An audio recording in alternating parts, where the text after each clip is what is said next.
ঢাকা বিশ্ববিদ্যালয়ের কেন্দ্রীয় ছাত্র সংসদ ডাকসু নির্বাচন কাল।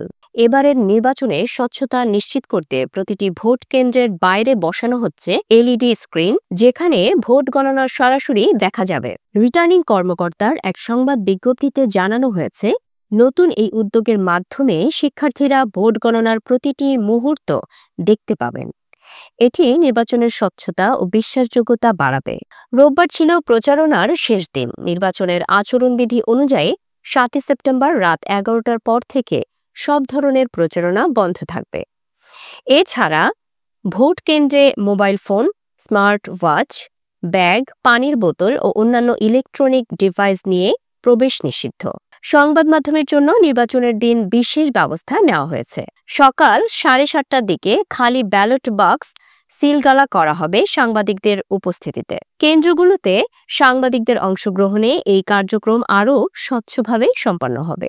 মঙ্গলবার সকাল ৮টা থেকে বিকেল ৪টা পর্যন্ত বিশ্ববিদ্যালয়ের ৮টি কেন্দ্রে ডাকসু ও হল সংসদ নির্বাচনে ভোট গ্রহণ অনুষ্ঠিত হবে। শিক্ষার্থীরা নিজ নিজ কেন্দ্র থেকে ভোট প্রদান করবেন এবং ভোট গণনার তথ্য সরাসরি এলইডি স্ক্রিনে দেখতে পাবেন। নির্বাচনী পরিবেশ এবারের মতো উৎসব মুখর। শিক্ষার্থীরা আনন্দের সঙ্গে ভোট দিতে আগ্রহী, তবে নিরাপত্তা ও নিয়মাবলী মেনে চলার উপর বিশেষ জোর দেওয়া হয়েছে। এবারের ডাকসু ও হল সংসদ নির্বাচন হবে স্বচ্ছ, নিরাপদ ও উৎসব মুখর। সকলের আশা, ভোট গণনা এলইডি স্ক্রিনে সরাসরি দেখার মাধ্যমে শিক্ষার্থীরা পুরো প্রক্রিয়া বুঝতে পারবেন এবং নির্বাচনে আস্থা অর্জন করবেন।